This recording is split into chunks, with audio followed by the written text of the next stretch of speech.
Thanks for the info, Cassie. I feel like I know so much more about the dominant culture patterns that are present in Australia.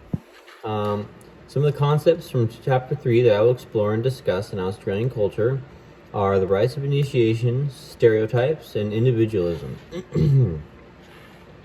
Before we can explore some of the rites of initiation that are present in Australia, we need to understand what the rites of initiation are.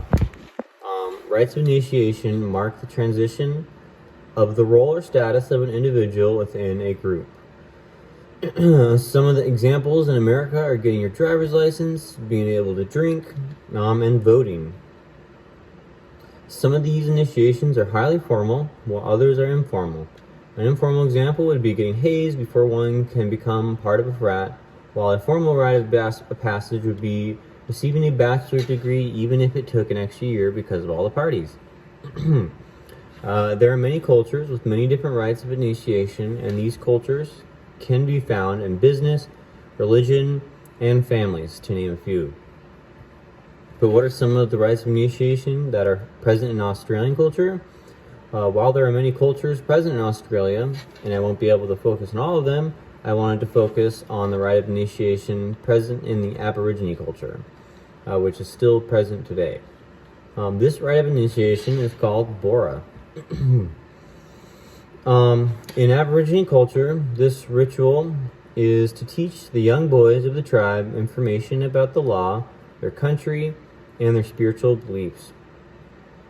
These ceremonies usually take place over different periods of time, and these young adults usually need to prove themselves to be recognized by the tribe.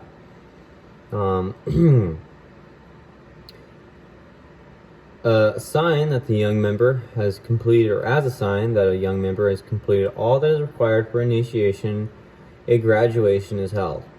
At the ceremony, the boy will participate in a dance during which an elder will spit ochre over his hand of the over the hand of the initiated.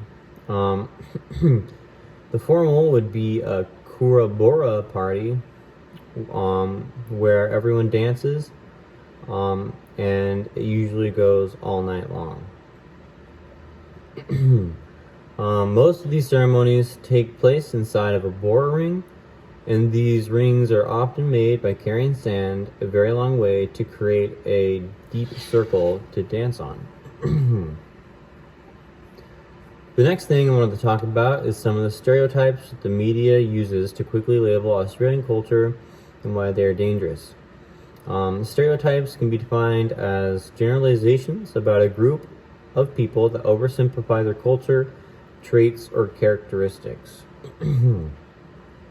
One stereotype that people label Australian culture with is that most of the population, excluding the Aborigine people, of course, is descended from British convicts.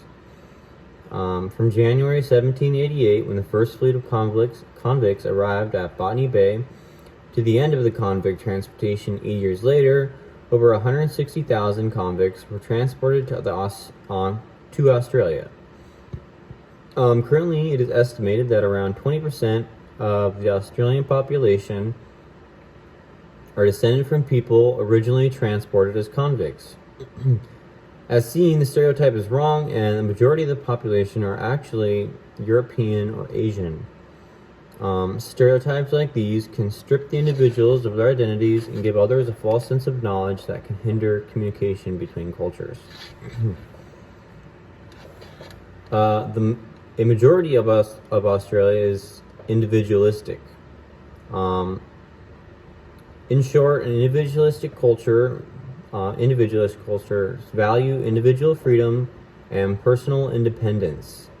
And Australian culture tends to lean towards more of a masculine approach in terms of success.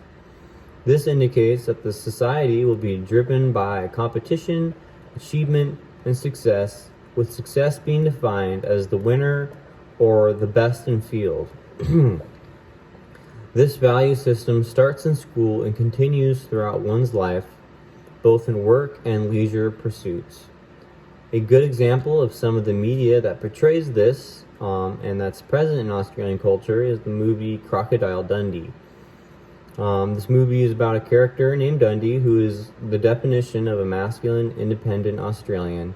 And even though there are quite a few stereotypes in the movie, it was still one of the highest grossing films in Australia.